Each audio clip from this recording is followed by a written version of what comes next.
As well. Right, which card's this? This card is card number 1. In fact, should we just, to help everybody at home? Do you want to throw a picture on? Yeah. That's the Fool. That's the Fool. So we'll not talk about the Fool. Go to this one. So there's the Magician. I did these cards, by the way, about 8-9 years ago. Lovely. So the Magician is, he's very dark on this, which is good. He's doing an above and below point, and on the most popular deck, he'll have a table in front of him with a sword, a cup, a wand, some discs. Why is it in front of us? I was looking at the Magician with his table. All right, there you go. Yeah. So he's got his things around him. On the very first card, as has been said, he was a scribe. He's got a quill, a book, some cups with some ink in them, and a few other things that are necessary to the scribe. What do a scribe and a magician have in common? Well, a magician makes symbols and uses those to get his way. So it might be a ritual, it might be a new word, it might be a narrative that you've put out. Remembering that most magicians and wizards were essentially Merlin characters and advising the king, if not themselves being priest kings. So what's this got to do with a scribe?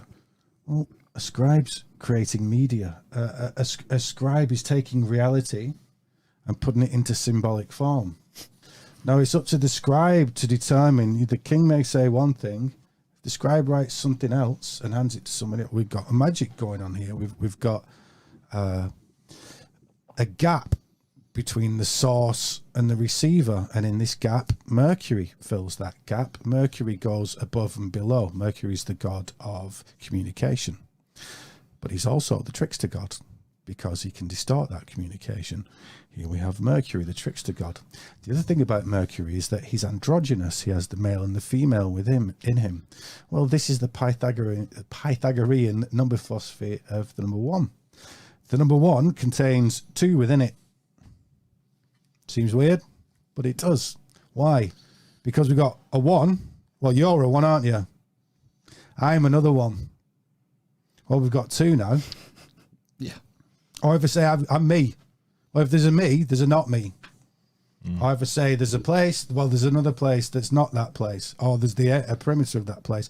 You can't have, in this universe, you can't have 1 without having 2. We fucking talked about this a couple of weeks ago, about dividing 1 with the sword of, you start off with a 1, a singularity, Sword a singular, Damocles. and then as soon as you divide that 1, that gives you 2, and from 2 plus your 1 that you started with, you derive 3, and we go back to the Gnostic fucking creation philosophy again. And there you go. Yeah, that's what these cards are. The first card is the Magician, this androgynous number 1 character. The second card is the Feminine, the High Priestess. The third card is, what happens is that the Magician, the first card, the High Priestess, the second card, enter into a combination with each other and produce this third thing. Well, on my deck, if you go to the third one, she's preggers. Right. Because she's pregnant with this 4th thing. Because you think so 1, you can't have 1, it's 2. You can't have 2 because 1 and 2 are in a system with each other and making 3. Well, you can't have 3 because that 1 and 2 in a system has actually created something else. Because I've got some ideas, you've got some other ideas, they combine together. We have a little thought baby. She's pregnant with it. Then we got a 4th thing.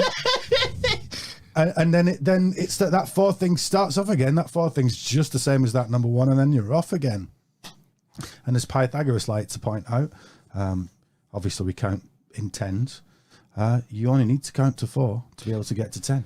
This is when you say the Pythagorean number theory, are we talking about this pyramid? The tetractys. Yes. How do you say it? The tetractys. Right, yeah. So you start with 1 here, then 2 above it, then 3, then 4. Yeah. Like snooker.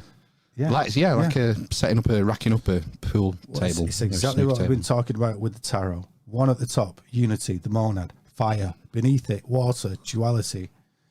Beneath that, we've got the 3, what's called the 3 modes. So I like the Indian version.